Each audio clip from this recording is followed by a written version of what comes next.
Una de las preocupaciones más grandes que tiene el pueblo ecuatoriano, ¿no? Los jóvenes, por qué no decirlo también los adultos mayores, es el problema del empleo.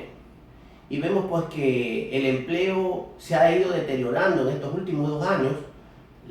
Los porcentajes de la población económicamente activa que tiene empleo cada vez es mayor que no tiene empleo. Entonces vemos que bueno, hablemos algo del empleo. El empleo, y hagamos una analogía de lo que pasaba en el 2007 y lo que está pasando ahora. El desempleo en el 2007 era un 5.1% de la población económicamente activa.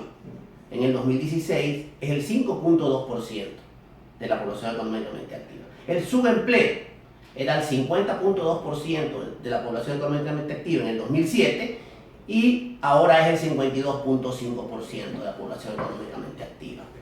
Si tomamos en cuenta que la población del Ecuador ha crecido en estos últimos años, estos 9 años, en 2.100.000 habitantes, pues tenemos 70.000 más desempleados y 1.100.000 más habitantes ecuatorianos que están en el subempleo, ¿verdad?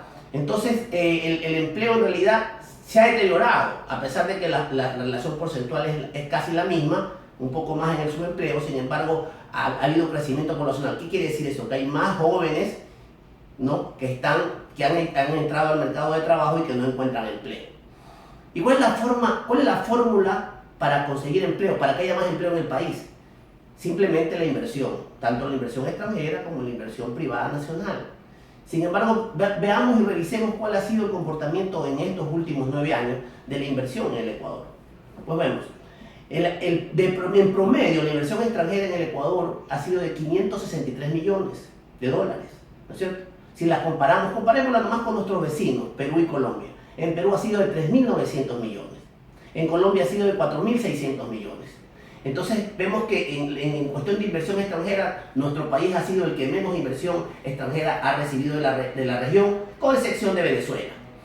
Pues bien, en la inversión interna privada, ¿no es cierto?, la inversión nuestra, de nuestros ecuatorianos, las personas que viven aquí, la caída de la inversión en promedio es del 0.5% del Producto Interno Bruto todos los años, ¿no es cierto? Vemos entonces que en este periodo, en 9 años, la inversión privada nacional, ¿no?, se ha reducido en 4.000 millones de dólares. O sea, 4.000 millones de dólares que pudieron ser invertidos en el proceso productivo del Ecuador no han llegado. O sea, ese es el déficit que tenemos en inversión nacional privada. ¿Qué hacer? ¿Qué hacer para combatir y para aumentar el empleo y combatir esta lacra que tenemos en el Ecuador? Pues bueno, primero tener un plan económico que esté de acuerdo con la realidad del Ecuador y del mundo entero. Bajar el riesgo país. Cuando bajamos el riesgo país, podemos acceder ¿a qué? A créditos internacionales en mejores condiciones y también a la inversión extranjera, porque la inversión extranjera mide mucho las posibilidades de invertir en un país por su riesgo país. Entonces, para bajar el riesgo país tenemos que equilibrar las finanzas públicas, reduciendo el tamaño del Estado, priorizando el gasto corriente, el gasto de inversión, hacer inversiones inteligentes, productivas y no inversiones improductivas como las que ya hemos comentado en videos anteriores. También una moratoria tributaria, una moratoria de normativa tributaria, ¿no es cierto?, para que los agentes económicos sientan confianza de invertir en el Ecuador y sepan que no va a haber ningún cambio en las reglas del juego. Derogar el impuesto a la salida de capitales, que es un impuesto también al ingreso de capitales. Miren ustedes, por ejemplo, la banca internacional que operaba en el Ecuador se fue a raíz de que se aprobó el impuesto a la salida de capitales. ¿Por qué? Porque esta banca tiene transferencias todos los días de recursos, tanto de ingreso como de salida. Entonces les costaba muchísimo dinero el tener este impuesto que cada vez que salía dinero había que pagarle 5%. Y así por el estilo, muchas empresas extranjeras se fueron del país por este impuesto. O sea que no es el impuesto a la salida, es el impuesto al ingreso de capitales.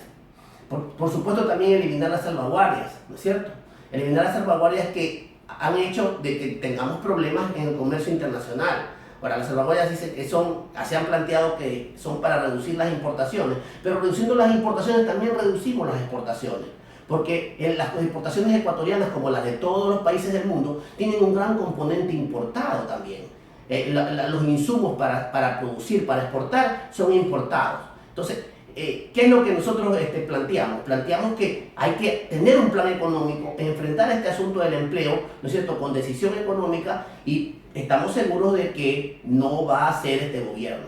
El próximo gobierno tendrá que tomar las riendas y tendrá que tomar todas estas medidas y otras más que puedan tener en su portafolio para poder enfrentar el tema del empleo. Nosotros habíamos calculado más o menos cuántos empleos se han perdido el año pasado. El año pasado se perdieron 75.000 empleos, ¿no es cierto?, formales. Estos empleos que se perdieron, si usted los divide para las semanas que tiene el año 2015, pues nos da que nosotros tenemos más o menos 1.400 empleos que se pierden, que se han perdido a la semana, ¿verdad?, en el país el año pasado, ¿no? Hay un factor de confianza, porque uno de los factores principales, una de las premisas de la inversión extranjera y la inversión nacional es la confianza. Y hay un coeficiente de confianza, ¿no es cierto?, que aplican los que hacen el estudio del riesgo país, ¿no? Y en las decisiones del Estado, en el asunto normativo, en el asunto que tenemos que analizar para invertir, y los inversionistas extranjeros toman muy en cuenta esto, es el factor de confianza de las expectativas que tienen los agentes económicos. Este factor es más o menos el 42% para la decisión de la inversión y para la generación de empleo. ¿Eso qué quiere decir? Que cada sabatina se pierden 600 empleos, ¿no? Entonces el gobierno y los voceros del Estado pueden aumentar el empleo, aumentar la inversión, o disminuir el empleo, disminuir la inversión, porque la inversión y el empleo son directamente proporcionales. Por supuesto, como siempre, en estos videos, las conclusiones son de ustedes. Gracias.